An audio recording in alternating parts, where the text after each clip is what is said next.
ধন্যবাদ আপনাকে। বিসমিল্লাহির রহমানির রহিম। মাননীয় স্পিকার, আপনাকে ধন্যবাদ। আশা করি মাননীয় বিদ্যুৎ মন্ত্রীর রেখে যাওয়া সময়টা আমার সাথে যুক্ত করে দিবেন। মাননীয় স্পিকার, বাজেট বক্তব্য আমি প্রথমত মাননীয় অর্থমন্ত্রীকে ধন্যবাদ জানাই যে একটা ভঙ্গুর অর্থনীতির মধ্য দিয়ে এই সরকার অনেকের অনেক চাহিদা, অর্থনৈতিক সংকট এর মধ্য দিয়ে যে কোনো অর্থমন্ত্রীর একটা বাজেট পেশ করা আসলেই অনেক দুরূহ কাজ, দুঃসাধ্য কাজ। এবং মাননীয় অর্থমন্ত্রীর বাজেট বক্তব্যটা অত্যন্ত সুলিখিত হয়েছে, 234 পৃষ্ঠার বক্তব্য। সেটার জন্য মাননীয় অর্থমন্ত্রীকে আমি প্রথমত ধন্যবাদ জানাই। মাননীয় স্পিকার, প্রশংসা দিয়ে শুরু করলাম। মাননীয় স্পিকার, বাজেট নিয়ে বিরোধী দলের পক্ষ থেকে যেই মোটা দাগে যে সমালোচনাগুলো সেগুলা ইতিমধ্যে চলে এসেছে, সেখানে আমার নতুন করে আসলে যুক্ত করার কিছু নাই। আমরা বলেছি এই বাজেটটা ঘাটতি বাজেট। আমরা বলেছি যে রাজস্ব লক্ষ্যমাত্রা নির্ধারণ করা হয়েছে এটি অবাস্তব। সরকার দলের পক্ষ থেকে তারা বলেছেন তারা স্বপ্নবিলাসী, তারা অসম্ভবকে সম্ভব করতে চায়। যেভাবে তারা নির্বাচনে জয়লাভ করেছেন একইভাবে তারা এই বাজেটকেও বাস্তবায়ন করতে চান তারা। তো মাননীয় স্পিকার, নির্বাচনের বিতর্কে আমি যাব না, সেটা অন্যদিকে চলে যাবে, নিশ্চয়ই একদিন সত্য প্রকাশিত হবে। মাননীয় স্পিকার, বাজেট অর্থনীতির সাথে সম্পর্কিত। রাষ্ট্র যেমন কোনো আবেগের বিষয় না, অর্থনীতিও কোনো আবেগের বিষয় না। আমরা বললাম, আমরা চাইলাম, আমরা বাস্তবায়ন করে ফেলবো সবাই মিলে, আর আমরা করে ফেলবো, এটা সম্ভব নয়। একটি বাজেট বা অর্থনীতির পরিবর্তনের জন্য উৎপাদন, বন্টন, ভোগ, বিনিয়োগ সবকিছুর একটি সুষম পরিকল্পনা প্রয়োজন। সেই পরিকল্পনা আমরা এই বাজেট বক্তব্যে মাননীয় স্পিকার পাইনি। মাননীয় স্পিকার, বাজেটের যাওয়ার আগে আমি যদি একটু অর্থনৈতিক প্রেক্ষাপট নিয়ে কথা বলি। 1971 সাল, বাংলাদেশের ছাত্র, তরুণ, কৃষক সবাই একটি জনযুদ্ধের মাধ্যমে এই ভূখণ্ডকে স্বাধীন করলো, লক্ষ্য সামাজিক ন্যায় বিচার প্রতিষ্ঠা করা। কিন্তু দুঃখের বিষয়, 1971 সালের পরে আমরা দেখলাম কলকারখানা সবকিছু জাতীয়করণ করে রক্ষী বাহিনীর হাতে তুলে দেওয়া হলো। আওয়ামী লীগের নেতাকর্মীরা সবকিছু দলীয়করণ করলো, ভোগ দখল করলো। ফলশ্রুতিতে দুর্ভিক্ষ আসলো, হাজার হাজার মানুষ মারা গেল, আমাদের অর্থনীতি আরো ভঙ্গুর পরিস্থিতিতে আসলো। পরবর্তীতে বাকশাল হলো, বাকশালের পতন ঘটলো এবং ঘটনা পরিক্রমায় মেজর জিয়াউর রহমান বাংলাদেশের শাসক হলেন। জিয়াউর রহমান ক্ষমতায় এসে যেই নীতিটি নিয়েছিল, মাঝারি, ক্ষুদ্র এবং মাঝারি শিল্পের বিকাশ, জিয়াউর রহমান সঠিকভাবে অনুধাবন করেছিলেন বাংলাদেশের সেই সময়ের অর্থনৈতিক সংকট হচ্ছে কর্মসংস্থান। ফলে তিনি মুক্তবাজার অর্থনীতিকে প্রমোট করলেন এবং আমাদের আজকের যে পোশাক শিল্প সেটা জিয়াউর রহমানের হাত ধরে বাংলাদেশে প্রতিষ্ঠিত হলো। আমরা 1978 সালে জিয়াউর রহমান নুরুল কাদেরের দেশ গার্মেন্টসকে প্রমোট করলেন, সহায়তা করলেন দেশ গার্মেন্টস প্রতিষ্ঠায়। সাউথ কোরিয়ার দাইইউ নামক একটি কোম্পানির সাথে চুক্তি করে এদেশের উদ্যোক্তাদের, পোশাক শিল্পের উদ্যোক্তাদের প্রশিক্ষিত করলেন এবং এর মাধ্যমে কয়েকশো শিল্প কারখানা তৈরি হলো, মাঝারি শিল্পের বিকাশ হলো এবং দেশে কর্মসংস্থান তৈরি হলো। মাননীয় স্পিকার, আমাদের দেশের বর্তমান যে সংকট, কর্মসংস্থানের সংকট, আমাদেরকে জিয়াউর রহমানের মতো এই ধরনের একটা নীতি বা পরিকল্পনা অনুসরণ করা প্রয়োজন ছিল মাননীয় স্পিকার। কিন্তু আফসোস, বর্তমান সরকারের যে আই হ্যাভ এ প্ল্যান, সেই প্ল্যানের ভিতরে আমরা এই ধরনের কোনো নীতি বা এই ধরনের কোনো পরিকল্পনা মাননীয় স্পিকার আমরা পাইনি, যেটা দেশে কর্মসংস্থান তৈরি করতে পারবে। 2008 সালে আওয়ামী লীগ সরকার ক্ষমতায় আসার পরে আমরা জানি গত 16 বছর কি হয়েছে। রাজনৈতিক ক্ষমতা কুক্ষিগত হয়েছে, দলীয়করণ হয়েছে। রাজনৈতিক ক্ষমতা কুক্ষিগত হওয়ার সাথে সাথে অর্থনীতিও কুক্ষিগত হয়েছে, সম্পদ কুক্ষিগত হয়েছে। ফলে অলিগার্ক শ্রেণী তৈরি হয়েছে, সিন্ডিকেট তৈরি হয়েছে। আপনি বিভিন্ন সেক্টরে যাবেন, 3-4টা কোম্পানি বাংলাদেশের সেই সেক্টরের সকল ব্যবসা নিয়ন্ত্রণ করছে। আমরা জানি কিভাবে ব্যাংক লুট হয়েছে, দেশের হাজার হাজার কোটি টাকা লোপাট হয়েছে। এই অলিগার্ক যেই অর্থনৈতিক ব্যবস্থা তৈরি হলো, সমাজে বৈষম্য তৈরি হলো এবং বাংলাদেশের তরুণ যুবকরা তারা কোনো কর্মসংস্থান পাচ্ছে না। 2024 সাল, বাংলাদেশের বিশ্ববিদ্যালয়ের ছাত্ররা, তরুণরা রাস্তায় নেমে আসলো কোটা সংস্কারের দাবিতে। 2018 সালেও নেমে এসেছিল, এর আগে ভ্যাট বিরোধী আন্দোলনে নেমে এসেছিল। এবারের আন্দোলনের নাম বৈষম্য বিরোধী ছাত্র আন্দোলন। আমরা খুবই সুপরিকল্পিতভাবেই এই আন্দোলনের নাম দিয়েছিলাম বৈষম্য বিরোধী ছাত্র আন্দোলন। কারণ মাননীয় স্পিকার, আমাদের সামনে এটা স্পষ্ট ছিল যে শুধু সরকারি চাকরিতে কোটা যেমন বৈষম্য, কিন্তু সমাজে যে মূল বৈষম্যটা রয়ে গেছে, যার ফলে কর্মসংস্থান তৈরি হচ্ছে না, তার বিরুদ্ধে আসলে আমাদের আন্দোলন করতে হবে, তার বিরুদ্ধে আমাদের লড়াই করতে হবে। মাননীয় স্পিকার, বৈষম্য বিরোধী ছাত্র আন্দোলনের মধ্য দিয়ে গণ অভ্যুত্থান সংগঠিত হলো এবং স্বৈরাচারী শেখ হাসিনা সরকারের পতন ঘটল। আমাদের এই যে বর্তমান সময়, এই সময়ের অর্থনৈতিক সংকটে আমার কাছে মেজর ক্রাইসিস 3টা। একটা হচ্ছে কর্মসংস্থান তৈরি, দ্বিতীয়ত হচ্ছে ব্যাংকিং খাত সংস্কার এবং তৃতীয়ত হচ্ছে আমাদের যে বিদ্যুতের যে চুক্তিগুলো হয়েছে, বিদ্যুতের দাম যে বেড়ে গিয়েছে সেটাকে আমরা কিভাবে আবার কমিয়ে আনবো, সহনীয় পর্যায়ে আনবো। মাননীয় স্পিকার, সরকারের নির্বাচনী প্রচারণা এবং এই বাজেট, তাদের প্রধান একটা প্রচারণার অংশ বা প্রজেক্ট হচ্ছে ফ্যামিলি কার্ড। তো ফ্যামিলি কার্ডের আইডিয়াটা কি বা থিওরিটা কি?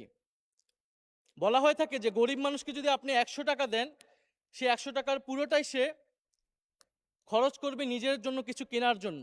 সে সেটা সঞ্চয় করবে না, বিনিয়োগ করবে না, সে খাবার কিনবে বা তার নিত্য প্রয়োজনীয় কিছু জিনিস সে কিনবে। ফলে যদি আপনি গরিব মানুষকে টাকা দেন, 2000 টাকা দেন, 2500 টাকা দেন, সেই টাকাটা মানি রোল হবে, হাত বদল হবে, এভাবে অর্থনৈতিক একটা পরিবর্তন হবে। আমি যেরকমটা বুঝেছি মাননীয় অর্থমন্ত্রী। তো ফ্যামিলি কার্ডের এই যে থিওরিটা এবং এই যে 41 লক্ষ এবং পরবর্তীতে এটা কয়েক কোটি, 2 কোটি পরিবারকে দেওয়া হচ্ছে, এর ফলে রুরাল অর্থনীতিতে টাকা ঢুকছে, এটা সত্য। কিন্তু মাননীয় স্পিকার, এই ফ্যামিলি কার্ড বা এই প্রজেক্টের মাধ্যমে আপনি কনজামশন ডিমান্ড তৈরি করতেছেন, আপনি কিন্তু প্রোডাকশন ডিমান্ড বা ইনভেস্টমেন্ট ডিমান্ড তৈরি করতেছেন না। সে টাকা দিয়ে কিনবে প্রোডাক্ট, সেই প্রোডাক্টটা সে ইন্ডিয়ান প্রোডাক্ট কিনবে, চাইনিজ প্রোডাক্ট কিনবে, কারণ এই দেশে তো প্রোডাকশন আপনি বাড়াচ্ছেন না, কিন্তু তাকে আপনি কনজামশনটা বৃদ্ধি করে দিচ্ছেন। ফলে আমাদের এই সময় প্রয়োজন ছিল ইনভেস্টমেন্ট ডিমান্ড তৈরি করা, সোসাইটিতে অর্থনীতিতে প্রোডাকশন ডিমান্ড তৈরি করা, মিডল ইকোনমি তৈরি করা, ক্ষুদ্র এবং মাঝারি শিল্পের বিকাশ তৈরি করা। কিন্তু আপনি যেটা করছেন, কনজামশন ডিমান্ড তৈরি করছেন।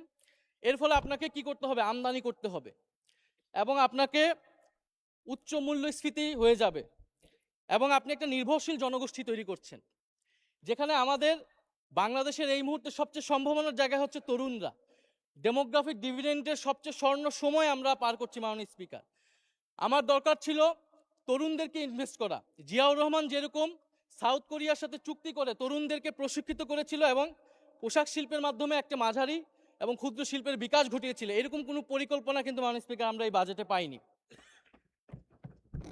আপনারা তরুণদেরকে ইনভেস্ট করেন, আপনারা তরুণদেরকে ঋণ দেন, তরুণদেরকে টাকা দেন, তরুণদেরকে প্রশিক্ষিত করেন, সেই টাকা আপনি অর্থনীতিতে অনেক বেশি পাবেন। একজন তরুণ যদি কর্মক্ষম হয়, সে তার বাড়িতে 2500-এরও বেশি টাকা দিয়ে তার পরিবারকে সে দিতে পারবে মাননীয় স্পিকার। ফলে আমাদের যেই ডেমোগ্রাফিক ডিভিডেন্ডটা আমরা কিন্তু মাননীয় স্পিকার কাজে লাগাতে পারছি না। মাননীয় স্পিকার, এই বাজেট বক্তব্যে 234 পৃষ্ঠা কর্মসংস্থান নিয়ে মাননীয় অর্থমন্ত্রী 1.5 পৃষ্ঠা লিখেছেন। আরও কয়েক পৃষ্ঠা লিখলে আমরা বুঝতে পারতাম যে তিনি কর্মসংস্থানকে আরও বেশি গুরুত্ব দিচ্ছেন মাননীয় স্পিকার। দ্বিতীয়ত, ব্যাংকিং খাতের সংস্কারে যদি আসি মাননীয় স্পিকার, ব্যাংকিং খাতে 40,000 কোটি টাকা দেওয়া হচ্ছে। ব্যাংক রেজুলেশন আইন এই সরকার এসে বদল করেছে, সংস্কার করে যারা ঋণ খেলাপি ছিল, যারা দেশের টাকা পাচারকারী ছিল, তাদেরকে আবার সুযোগ দিচ্ছে। মাননীয় স্পিকার, যারা ঋণ খেলাপি ছিল, যারা দেশের টাকা লুট করেছে, বিদেশে পাচার করেছে, আর যারা গণহত্যা করেছে, তাদের অপরাধ আমি খুব ভিন্ন কিছু দেখি না মাননীয় স্পিকার, দুইটাকে সমান অপরাধী হিসেবে আমি দেখি। আপনি অ্যাসালম, শিকদার, জেমকন, বেক্সিমকো, নাসা, সামিট, ওরিয়ন, এই ধরনের গ্রুপগুলা যারা এই দেশের অর্থ পাচার করেছে, সেই সকল ঋণ খেলাপিদের বিরুদ্ধে আপনি কি আইনগত ব্যবস্থা নিচ্ছেন? এবং বিদ্যমান আইন দিয়ে আপনি আসলে তাদের বিরুদ্ধে খুব বেশি ব্যবস্থা নিতে পারবেন না, কারণ এসালমের দুর্নীতি, এটার সাথে রাষ্ট্র জড়িত ছিল সেই সময়। ডিজিএফআইকে দিয়ে সে ইসলামী ব্যাংক দখল করেছে। এখন যদি মাননীয় স্বরাষ্ট্রমন্ত্রী বলেন শেয়ার হোল্ডার, আপনি তো আইনের ফাঁকফোকর দিয়ে তাকে শেয়ার দিয়ে দিতে পারবেন, কিন্তু সত্যটা হচ্ছে মাননীয় স্পিকার, তারা সেই সময় রাষ্ট্রযন্ত্র ব্যবহার করেছিল। ফলে আমাদেরকে এই ধরনের অর্থ পাচারকারীদের বিরুদ্ধে ব্যবস্থা নিতে হলে নতুন আইন লাগবে, এবং তাদের সম্পদ অথবা তারা যে সকল সম্পদ দেখিয়ে ঋণ নিয়েছিল সেগুলাকে জাতীয়করণ করা প্রয়োজন মাননীয় স্পিকার। সেই টাকা আপনি বন্ড করেন, সেই টাকা দিয়ে আপনি মাননীয় স্পিকার আপনি ব্যাংকে আবার ফেরত দেন, ব্যাংকিং খাতকে আপনি আবার একটি স্থিতিশীল জায়গায় নিয়ে আসেন। মাননীয় স্পিকার, বিদ্যুৎ মন্ত্রী আমার কিছুক্ষণ আগেই বক্তব্য দিয়ে গেলেন, যদি বিদ্যুতের দাম না কমে তাহলে এইখানে কেউ বিনিয়োগ করবে না, শিল্প কলকারখানার খরচ বেড়ে যাবে। Bangladesh power development board BPDB এখন বর্তমানে বিদ্যুৎ কেনে 12 টাকায়, বিক্রি করে 60 টাকায়। বাকি টাকাটা সে ভর্তুকি দেয়, যেটা জনগণের ট্যাক্সের মাধ্যমে আবার সরকারের কাছে যায়। যদি 12 টাকায় বিক্রি করে 12 টাকায় কিনে 12 টাকায় আবার বিক্রি করে, তাহলে বিদ্যুতের দাম বাড়াতে হবে 86%। মাননীয় স্পিকার, সরকার 17% বিদ্যুতের দাম বাড়িয়েছে এই সরকার হওয়ার পরে। গ্রামে গ্রামে লোডশেডিং হচ্ছে, মানুষ বিদ্যুৎ পাচ্ছে না। যদি আমাদেরকে এই ব্যবস্থা আমরা রাখি, আমাদেরকে সরকারকে অবশ্যই বিদ্যুতের দাম বাড়াতে হবে, সরকারের কিছু করার থাকবে না। কারণ আমরা জানি ক্যাপাসিটি চার্জের মাধ্যমে প্রতি বছর 99,000 থেকে 1,65,000 কোটি টাকা ক্যাপাসিটি পেমেন্ট দিতে হচ্ছে সরকারকে। তো এই যে চুক্তিগুলো হলো জরুরি আইন তৈরি করার মাধ্যমে, যেটা 14 বছর ছিল, এই আইনগুলো নিয়ে সরকার কি ব্যবস্থা নিবে? মাননীয় অর্থমন্ত্রী তার বাজেট বক্তব্যে একটি লাইন বলেছেন যে এটা নিয়ে তারা পর্যালোচনা করবেন এবং ব্যবস্থা নেবেন, প্রয়োজনীয় ব্যবস্থা। এটা তারা 31 দফাতেও বলেছিলেন। আমরা আরো সুস্পষ্টভাবে ওনাদের কাছ থেকে পদক্ষেপ আশা করেছিলাম, যে যারা, এটা শুধু দুর্নীতি না, এটা পরিকল্পিতভাবে কাঠামোগতভাবে এটা বাংলাদেশের অর্থ লুট করা হয়েছে, বাংলাদেশের বিদ্যুৎ সেক্টরকে ধ্বংস করে দেওয়া হয়েছিল, তাদের বিরুদ্ধে আপনারা কি ব্যবস্থা নেবেন? আপনি আদানি চুক্তির বিরুদ্ধে কি ব্যবস্থা নেবেন? আদানির সাথে যে চুক্তি হয়েছিল, আপনি সামিটের বিরুদ্ধে কি ব্যবস্থা নেবেন? আপনি এসালামের বিরুদ্ধে কি ব্যবস্থা নেবেন? আমরা জানি এই চুক্তিগুলো সার্বভৌম, ফলে আমাদেরকে আন্তর্জাতিকভাবে এটা লড়াই করতে হবে এবং প্রমাণ করতে হবে যে এখানে দুর্নীতি হয়েছিল। অন্তর্বর্তী সরকারের সময় অনেকগুলো দুর্নীতির প্রমাণ কিন্তু মাননীয় স্পিকার সংগ্রহ করা হয়েছিল। এখন সরকারের সদিচ্ছার বিষয় যে সরকার এটাকে কাজে লাগাবে কিনা। সরকার যদি এটাকে কাজে না লাগায়, কোনোভাবেই সরকার বিদ্যুতের দাম সহনীয় পর্যায়ে রাখতে পারবে না। মাননীয় স্পিকার, আমরা প্রতিরক্ষা খাতের কথা বলি। প্রতিরক্ষা খাতে মাননীয় অর্থমন্ত্রী বাজেট বক্তব্যে একটি প্যারাগ্রাফও লেখার সময় পান নাই। মাননীয় স্পিকার, আমরা আশা করেছিলাম একটা ন্যাশনালিস্ট পার্টি, জাতীয়তাবাদী দল আমাদের প্রতিরক্ষা খাত নিয়ে কি ধরনের পরিকল্পনা করছে। সেখানে প্রতিরক্ষা খাতের যে বরাদ্দ দেওয়া আছে সেটার পরিচালন ব্যয়তেই বেশিরভাগ বরাদ্দ মাননীয় স্পিকার চলে যাবে। দ্বিতীয়ত, আমাদের পরিবেশ এবং জাতীয় সম্পদ আমাদেরকে কিভাবে সুষ্ঠু ব্যবহার করতে পারি সেটা নিয়ে কিছু, আমি মনে করি, গুরুত্বপূর্ণ কথা এই বক্তব্যে এসেছে। মাননীয় স্পিকার, আরেকটি গুরুত্বপূর্ণ বিষয় হচ্ছে, মাননীয় অর্থমন্ত্রী তার বক্তব্যে অর্থনীতির গণতন্ত্রায়নের কথা বলেছেন, ডিরেগুলেশনের কথা বলেছেন, অর্থনীতির পুনরুদ্ধার, পুনর্গঠন, অনেক সুন্দর সুন্দর কথা বলেছেন। যেই কথাগুলো, এই ধরনের অনেক সুন্দর কথা আমরা দেখেছি ফ্যাসিবাদের সময় বিএনপি 31 দফাতে বলেছিল। রাষ্ট্র মেরামতের রূপরেখা, রাষ্ট্র সংস্কারের রূপরেখা, 31 দফা। জুলাই সনদে আমরা দেখেছি বিএনপি স্বাক্ষর করেছিল, এটার পক্ষে ভোট চেয়েছিল এবং মাননীয় স্বরাষ্ট্রমন্ত্রী খুবই সৎভাবেই এই সংসদে জাতির সামনে স্বীকার করেছিলেন যে নির্বাচনের জন্য আপোষ করে সাইন করেছিল। ফলে এই সরকারের অনেক ভালো কথা আমরা আসলে বিশ্বাস রাখবো কিভাবে? অর্থনীতির গণতন্ত্রায়ন আপনি করবেন, রাজনীতির গণতন্ত্রায়ন যদি আপনি কিভাবে না করবেন? রাজনৈতিক সংস্কার যদি না হয়, যদি সুশাসন নিশ্চিত না হয়, যদি জুলাই সনদ বাস্তবায়ন না হয়, তাহলে আপনি কিভাবে অর্থনীতির সংস্কার করবেন মাননীয় স্পিকার? অর্থনীতির গণতন্ত্রায়ন আপনি কিভাবে করবেন? আপনি দুদক সংস্কার করবেন কিনা, আপনি বিচার বিভাগ সংস্কার করবেন কিনা, আপনি সংবিধানের গণতান্ত্রিক সংস্কারগুলো করবেন কিনা, এর উপর নির্ভর করবে আপনি অর্থনৈতিক সংস্কার এবং অর্থনৈতিক গণতন্ত্রায়ন কতটা সফলভাবে করতে পারবেন। 31 দফাতে অর্থনৈতিক সংস্কার কমিশনের কথা করার কথা ছিল, সাংবিধানিক সংস্কার কমিশনের কথা ছিল, তো অর্থনৈতিক সংস্কার কমিশন কোথায় গেল মাননীয় স্পিকার? সাংবিধানিক সংস্কার কমিশন কোথায় গেল মাননীয় স্পিকার? তাহলে এগুলা কি জাতির সাথে প্রতারণা নয়? একইভাবে এই বাজেটকে যদি আমরা একটা প্রতারণার দলিল বলি, তাহলে মাননীয় স্পিকার আমরা কি খুব বেশি ভুল বলবো? মাননীয় স্পিকার, এই বাজেটে আমরা যেটা বলেছি যে রাজস্ব আপনি বাজেটে ঘাটতি বাজেট করছেন। কেন্দ্রীয় অর্থনীতিতে যখন মহামন্দা চলে তখন ঘাটতি বাজেট করে, তখন মুদ্রা ছেড়ে দেওয়া হয় যাতে চাহিদা বৃদ্ধি পাইলে কর্মচাঞ্চল্য তৈরি হবে, সমাজে অর্থনীতি বেগবান হবে। কিন্তু মাননীয় স্পিকার, এইখানে যেই আমাদের রাজস্ব ধরা হয়েছে আর আমাদের যে পরিচালন ব্যয় 6,21,000 কোটি টাকা, আমাদের কিন্তু এই রাজস্ব তো উঠবে না আমরা জানি, আমরা কিন্তু ঘাটতি বাজেট দিয়ে আমরা আসলে বিনিয়োগ করি যাতে পরবর্তীতে সুফলটা আবার রাষ্ট্র পায়, জনগণ পায়। কিন্তু আমাদের যে পরিচালন ব্যয় ধরা হয়েছে, এটাই কিন্তু মাননীয় স্পিকার আমাদেরকে ঋণ করা লাগবে এবং এই ঋণ কোথায় গিয়ে শেষ হবে? বিগত আমলে আমরা দেখেছি দেশকে ঋণগ্রস্ত করা হয়েছে, প্রচুর ঋণ নেওয়া হয়েছে। ফলে ঠিক অর্থনৈতিক গুণগত পরিবর্তনটা বিগত সময় থেকে কোথায় হলো, এটা আমাদের কাছে মাননীয় স্পিকার ধরা পড়ছে না। মাননীয় স্পিকার, আমি একটু অন্য বিষয়ে যেতে চাই।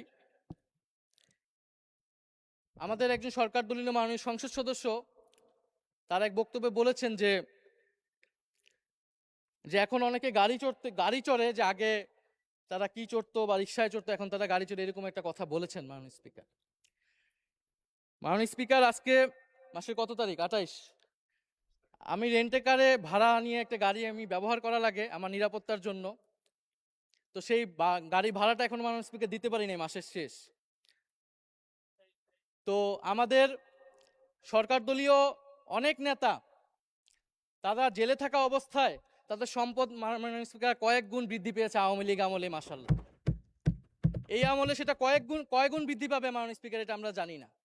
যারা ধান খেতে, পাট খেতে মাননীয় স্পিকার থাকতে হতো, 5ই আগস্টের পরে তাদের জীবনের কি পরিবর্তন হয়েছে তারা তাদের প্রতিবেশীরা মাননীয় স্পিকার খুব ভালো করেই জানে। মাননীয় স্পিকার, জুলাই ফাউন্ডেশন নিয়ে কিছু কথা বলতে চাই। জুলাই ফাউন্ডেশন গণ অভ্যুত্থানের পরে অন্তর্বর্তী সরকারের সময় গঠিত হয়েছিল। এই ফাউন্ডেশনটি বর্তমানে অর্থাভাবে চলতে পারছে না।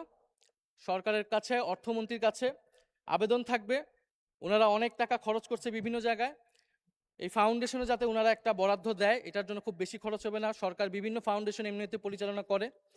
জুলাই গণ অভ্যুত্থান অধিদপ্তর যেটা, সেইটার একটা ফাংশন আছে, কিন্তু জুলাই ফাউন্ডেশনের মাধ্যমে পুনর্বাসন, কাউন্সিলিং সহ অনেকগুলা কাজ যেটা সরকারি অধিদপ্তরের মাধ্যমে সম্ভব হবে না। ফলে আমরা আশা করব যে জুলাই ফাউন্ডেশনের অর্থমন্ত্রী বরাদ্দ দিবেন। জুলাই গণ অভ্যুত্থান জাদুঘর, শোনা যাচ্ছে যে সরকারের একটা অংশ জাদুঘরটাকে খুলতে দিচ্ছে না, আমরা জানি না এটা সত্য কিনা, আমরা আশা করব এই কথাটা যাতে সত্য না হয়। এবং 5ই আগস্টের মধ্যেই জুলাই আসতেছে, এর মধ্যে যাতে জুলাই গণ অভ্যুত্থান জাদুঘর সেটাকে ওপেন করা হয়। মাননীয় স্পিকার, মাননীয় স্পিকার, আরেকটু অন্য বিষয়ে যেতে চাই, যেটা দুর্নীতি নিয়ে অনেকেই কথা বলেছেন। দুর্নীতি রোধ করার জন্যই মাননীয় স্পিকার সুশাসন এবং রাজনৈতিক সংস্কারের প্রয়োজন ছিল, গণভোট বাস্তবায়নের দরকার ছিল। মাননীয় স্পিকার, দুর্নীতি নিয়ে একটা গল্প আছে। এক ভারতীয় যুবক এবং এক বাংলাদেশি যুবক একসাথে বিলেতে পড়াশোনা করতে গিয়েছে। সেখানে তাদের পরিচয়, এবং তারা সেখানে কোনো রকমের ডিগ্রি নিয়ে দেশে ফিরেছে। তো দেশে ফিরে তাদের কাছে মনে হয়েছে তারা যদি ধনী হতে চায় তাহলে রাজনীতি হচ্ছে তাদের জন্য সবচেয়ে সহজ অপশন। দুজনেই রাজনীতিতে যুক্ত হলো এবং দুজনেই অল্প সময়ের মধ্যে সংসদের সদস্য হয়ে গেল দুই দেশের। এর মধ্যে ভারতীয় যেই যুবক ছিল সে অনেক ধন সম্পদ করে ফেললো এবং সে বাংলাদেশি যুবককে তার দেশে দাওয়াত দিল। তো বাংলাদেশি যুবক ভারতে গেল এবং বিমানবন্দরে নেমেই সে জিজ্ঞেস করলো যে তুমি কিভাবে এত ধন সম্পদ করতে পেরেছো। তো ভারতীয় যুবক বলল যে তুমি যখন বিমানবন্দরে আবার যখন ফেরত যাবা তখন আমি সেই রহস্যের কথা বলবো। তো সে ভারত ঘুরে আবার যখন ফেরত যাচ্ছে বিমানবন্দরে, তখন রাস্তায় সে ভারতীয় যুবক নদীর উপরে একটা সেতু দেখাচ্ছে যে এই সেতুটা দেখছো, এই সেতুর অর্ধেক হচ্ছে আমার ধন সম্পদের উপর দাঁড়িয়ে আছে। বাংলাদেশি যুবকটা সেই ইঙ্গিতটা বুঝতে পারলো এবং দেশে ফিরতে আসলো। দেশে ফেরত এসে কয়েক বছরের মধ্যে সেও অনেক ধন সম্পদের মালিক হয়ে গেল এবং ভারতীয় যুবককে আবারও বাংলাদেশে দাওয়াত দিল। ভারতীয় যুবক বাংলাদেশে আসলো, এসে সেই বাংলাদেশি যুবককে বলল কোথায় তোমার সেতু কোথায়। তো বাংলাদেশি যুবক বলল যে তুমি থাকো 2 দিন, যাওয়ার সময় বিমানবন্দরে আমি তখন তোমাকে এই রহস্যের কথা বলবো।